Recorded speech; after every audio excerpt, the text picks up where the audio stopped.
the majority of the fears that we have are not life or death fears. They're not those kind of fears. But through our imagination, we blow them out of proportion and we give them more power than they actually have or deserve, and we permit them to govern our lives.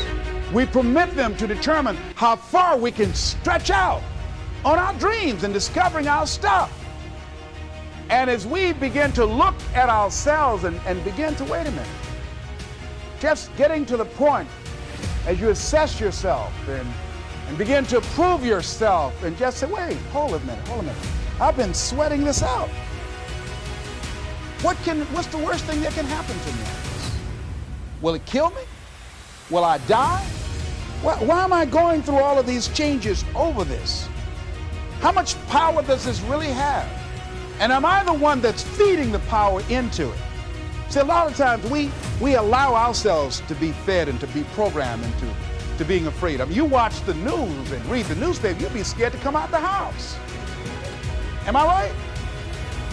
You'd be afraid. So what kinds of things, what kinds of thoughts are you feeding your consciousness? What kind of things are you putting in your mind that will enable you to either move forward or to justify why you're staying where you are? So I remember when I ran for state representative in Columbus, Ohio, and I had a lot of people telling me, and you got to watch not only the conversation within, but the conversation without, telling me, Les, you can't possibly win. You can't do that. And I went down to the legislature and I saw myself. I knew what I wanted. I saw myself in the chair. I pointed out the chair that I wanted. I used to go and sit up in the galleries and watch the legislative process. I used to go to the committee meetings and listen to legislation being introduced. I learned how to write legislation, how to amend legislation. I started thinking like a legislator, got up every day dressing, thinking like that, selling myself on it, seeing myself in the legislature. Mr. Speaker, I'm the gentleman from the 29th House District. I'd like to introduce a bill.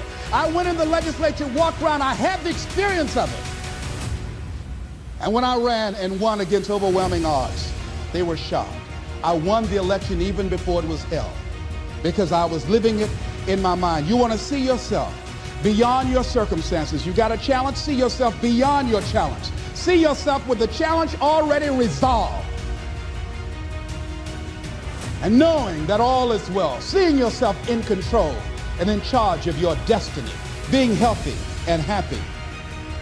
The next thing is, it is important in the area of motivating yourself, it's important to know why you're doing it. Because that mind will say, why bother? Why go through all this? This is too hard. No, throw in the towel. It's not worth it. Has it ever said that to you before? Here's how you can handle that. Here's how you override that. Write down 5 reasons why you deserve it. Why do you deserve what you want? Why you? Why do you deserve it? What meaning and value will it bring to your life? What's so different about you that you deserve your goal or this goal? And when you write down those 5 reasons, when you have some down moments, and you're going to have them, when that conversation starts talking to you and it's going to talk to you, what you will do is you can pull that out and read it, and it will build you up. It will be your rod and your staff to comfort you through some challenging moments, because you're going to have some. Life will knock you between the eyes. It will catch you on the blind side, come out of nowhere, stuff you can't anticipate that will knock the wind out of you. You want to give up.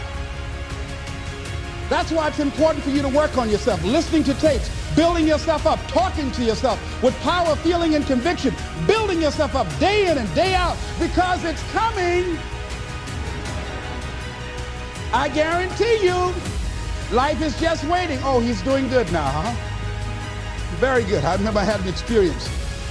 I was pursuing my dream. And that's why you have to work on yourself. You don't know what's going to happen.